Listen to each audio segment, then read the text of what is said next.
Hi everyone, ಇದು ನನ್ನ 21 days weight loss challenge ನ ಡೇ 14. ಸೊ ನನ್ನ ಡೇ ನಾನು ಸ್ಟಾರ್ಟ್ ಮಾಡಿದ್ದು ಒಂದು ಗ್ಲಾಸ್ ಆಫ್ ಗ್ರೀನ್ ಟೀ ಒಂದಿಗೆ. ಇನ್ನು ಬ್ರೇಕ್ಫಾಸ್ಟ್ ಗೆ ಅಂತ ನಾನು ಇವತ್ತು ಕ್ಯಾರೆಟ್ ಬನಾನಾ ಸ್ಮೂದಿನ ಮಾಡ್ಕೊಂಡಿದ್ದೆ. ಕ್ಯಾರೆಟ್ ಬನಾನಾ ಎರಡರಲ್ಲೂ ನ್ಯಾಚುರಲ್ ಸ್ವೀಟ್ನೆಸ್ ಇರೋದ್ರಿಂದ ಇದಕ್ಕೆ ಯಾವುದೇ ತರ ಸ್ವೀಟ್ನೆಸ್ ನ ಆಡ್ ಮಾಡೋ ಅವಶ್ಯಕತೆ ಇಲ್ಲ. ಇನ್ನು ಕ್ಯಾರೆಟ್ ಬಂದು ಸ್ಕಿನ್ ನರಿಶ್ಮೆಂಟ್ ಗೆ ಹೆಲ್ಪ್ ಮಾಡುತ್ತೆ. ಅದು ಅಲ್ಲದೆ ಬನಾನಾ ರಿಚ್ ಇನ್ ಫೈಬರ್ ಆಗಿರೋದ್ರಿಂದ ನಮ್ಮ ವೈಟ್ ಮ್ಯಾನೇಜ್ಮೆಂಟ್ ಗೆ ಹೆಲ್ಪ್ ಮಾಡುತ್ತೆ ಅಂತ ಹೇಳ್ಬೋದು.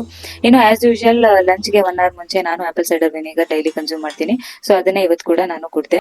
ಇನ್ನು ಲಂಚ್ ಗೆ ಡಿಲಿಷಿಯಸ್ ಆಗಿರುವಂತಹ ಈ ಒಂದು ಸಲಾಡ್ ನ ಪ್ರಿಪೇರ್ ಮಾಡ್ಕೊಂಡೆ. ಇನ್ನು ಈ ಸಲಾಡ್ ಗೆ ನಾನು sweet corn, capsicum, paneer, broccoli ಹಾಗೂ ಮಶ್ರೂಮ್ ನ ಆಡ್ ಮಾಡಿದ್ದೀನಿ. ಸೊ ಇದರಲ್ಲಿರುವಂತಹ ಎಲ್ಲಾ ನ್ಯೂಟ್ರಿಷನಲ್ ಬೆನಿಫಿಟ್ ಕೂಡ ನಮಗೆ ಸಿಗುತ್ತೆ ಅಂತ ಹೇಳ್ಬೋದು. ಡೆಫಿನೆಟ್ ಆಗಿ ಈ ಸಲಾಡ್ ನೀವು ಟ್ರೈ ಮಾಡಲೇಬೇಕು ಅಂತ ಹೇಳ್ತೀನಿ. ಅಷ್ಟು ಟೇಸ್ಟಿ ಆಗಿತ್ತು. ಈ ರೆಸಿಪಿನ ನನ್ನ ಯೂಟ್ಯೂಬ್ ಚಾನಲ್ ನಲ್ಲಿ ನಾನು ಶೇರ್ ಮಾಡಿರ್ತೀನಿ. ದಯವಿಟ್ಟು ಮಿಸ್ ಮಾಡದೆ ಹೋಗಿ ನೋಡಿ ಅಂತ ಹೇಳ್ತೀನಿ. ಇನ್ನು ಇದು 25 ಡಿಸೆಂಬರ್ ವ್ಲಾಗ್ ಆಗಿರೋದ್ರಿಂದ ಕ್ರಿಸ್ಮಸ್ ಡೆಕೋರೇಷನ್ ನೋಡೋಣ ಅಂತ ನಮ್ಮನೆ ಹತ್ರ ಇರುವಂತಹ ಈ ಫೋರಂ ಮಾಲ್ ಗೆ ಬಂದಿದ್ವಿ. ತುಂಬಾ ಚೆನ್ನಾಗಿತ್ತು, ಬಟ್ ಜನ ಅಷ್ಟೇ ಇದ್ರು. ಇನ್ನು ನೈಟ್ ಡಿನ್ನರ್ ಗೆ ಅಂತ ನಾನು ಯೂಶಲಿ ಸೂಪ್ ಮಾಡ್ಕೊಂತಿದ್ದೆ, ಬಟ್ ಟೈಮ್ ಇಲ್ಲದೆ ಇರೋ ಕಾರಣ ಮನೇಲಿ ಇದ್ದಿದ್ದಂತ ಆಪಲ್, ಅಂಜೂರದ ಹಣ್ಣು ತಿಂದು ನನ್ನ ಈ ಡಯಟ್ ರೂಟೀನ್ ನ ಕಂಪ್ಲೀಟ್ ಮಾಡಿದೆ.